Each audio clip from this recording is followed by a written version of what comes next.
Bonjour à tous, bienvenue sur Transition Vélo, j'espère que vous allez bien. On est le vendredi 6 septembre 2024, c'est la rentrée, il pleut, mais comme tous les vendredis, on va faire le point sur l'actualité vélo à vélo.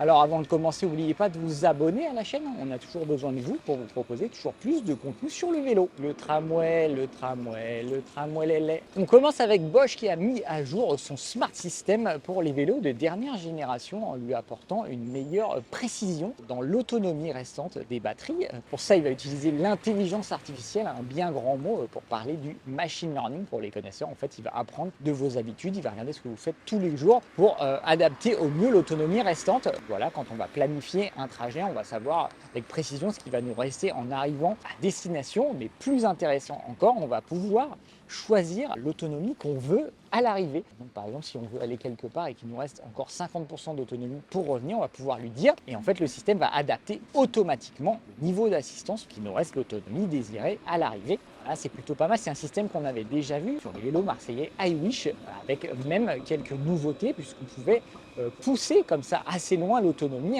Le système pouvait réduire l'assistance vraiment à un niveau minimal pour vraiment parcourir beaucoup de kilomètres, et surtout on pouvait également décider de consommer des calories. Par exemple, si on avait envie de pédaler, de se dépenser, on pouvait lui dire bah non, bah là je ne veux pas utiliser l'assistance, je veux plutôt utiliser mes jambes, fais-moi dépenser 150 kilocalories, et réduisez l'assistance pour pouvoir dépenser des calories. Voilà, système intelligent, ça arrive chez Bosch, en tout cas ça va être très pratique. Voilà, on retrouve également la personnalisation sur l'écran Purion 200, c'était déjà le cas sur les Kiox 300 et 500. Désormais, on pourra personnaliser les données affichées sur l'écran Purion 200, et ça c'est plutôt pas mal. Côté équipement, on a Adidas qui présente les nouvelles baskets, les vélos Stan Smith, comme leur nom l'indique, sont une version pour vélo des Stan Smith habituels. Ce qu'on va retrouver dessous, c'est un support pour cale SPD, en fait, pour les pédales automatiques. On va pouvoir installer son support et on pourra profiter ainsi de ces pédales automatiques sur ces Stan Smith. C'est plutôt sympa. Alors, c'est pas exactement pareil que des Stan Smith, puisque la semelle au niveau du pied est renforcée, évidemment, pour pouvoir appuyer sans que la chaussure se déforme trop.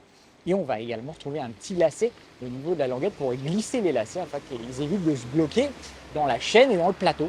Voilà, c'est plutôt une bonne idée. C'est décliné uniquement dans la couleur originale, mais Stan Smith, c'est-à-dire en vert. Et c'est vendu environ 140 €. C'est pas les premières chaussures, c'est pas les premières tennis pour vélo que Adidas propose, puisqu'il y avait également les Samba, les vélos Samba, qui disposent de la même fonctionnalité, c'est-à-dire un support de cale SPD sur le dessous, une semelle renforcée et le petit élastique. L'avantage des Samba, c'est que comme elles sont sorties depuis plus longtemps, elles sont disponibles dans plus de coloris et sont un peu moins chères que les Stan Smith. Voilà, après c'est une histoire de goût. En tout cas, c'est toujours sympa de se dire qu'on peut aller au travail ou utiliser son vélo avec des pédales automatiques et ensuite marcher normalement avec des chaussures, on va dire, classiques. C'est vert, laisse passer les pitons.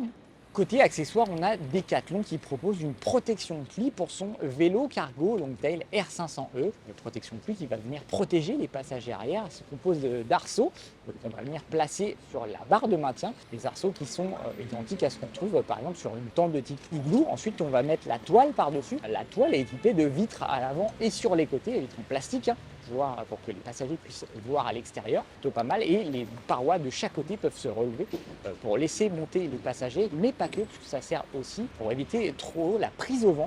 Decathlon conseille d'ouvrir les parois s'il y a trop de vent pour éviter justement la prise au vent et de se retrouver par terre. Voilà, c'est là des cape qui est bien conçue, elle est vendue environ 200 €, moins cher que le Storm Shield par exemple de Tern, qui est vendu 230 à 250 €. Mais Storm Shield de Tern descend jusqu'au repose-pied et va protéger les jambes et les pieds des passagers, ce qui n'est pas le cas sur le modèle Decathlon puisqu'il s'arrête à peu près aux genoux, et donc s'il pleut vraiment beaucoup, on peut se retrouver avec des passagers avec les pieds mouillés. Voilà, c'est une bonne chose pour les possesseurs de Longtail R500E, parce qu'on sait que rouler sous la pluie c'est une vraie problématique et que le Longtail remplace souvent une deuxième voiture. On amène les enfants le matin à l'école, on les amène au sport, etc. et qu'on ne peut pas ne pas les amener s'il pleut. Donc c'est bien d'avoir des accessoires qui répondent à ce genre de besoin. Voilà, côté test, Mathieu a testé le vélo cargo électrique Longtail Tern Quick All Long, le modèle Longtail le plus abordable de la marque taïwanaise, coûte seulement 4 000 € sans les accessoires.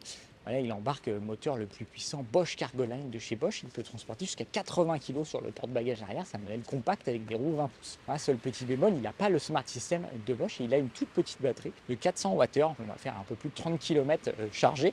Voilà, on va la charger tous les jours ou une fois tous les 2 jours. Mais ça reste quand même un bon vélo. De son côté, Rémi a testé le sac à dos Orclib Vario 26 litres. Sac à dos qui peut se transformer en sacoche. Il a des systèmes de fixation. On va pouvoir le clipper sur le porte-bagages. Donc voilà, quand on est sur le vélo, on clip sur le porte-bagages. Notamment utile lorsqu'on fait du vélo musculaire, parce qu'on transpire énormément du vélo. Là, on a le sac à dos sur la sacoche. Et quand on descend du vélo, on peut le mettre en sac à dos pour le porter. C'est quand même plus sympa que de le porter à la main comme une sacoche. Très bon sac, mais il coûte quand même 200 €. Voilà, pouvoir mettre la main à la pâte, mais c'est le prix pour avoir de très bons matériaux et une très bonne qualité. De mon côté, je vous ai proposé une sélection des indispensables pour le vélo taf. On y parle cape de pluie, pantalon de pluie, guêtre, multi-outils, bombe anti-crevaison, gants jetables, voilà tout ce qu'il faut avoir sur soi dans sa sacoche pour aller travailler et éviter les galères. Voilà, vous pouvez lire tout ça sur Transition Vélo. On vous a mis tous les liens dans la description. Comme d'habitude, n'hésitez pas à vous abonner à la chaîne si ce n'est pas déjà fait.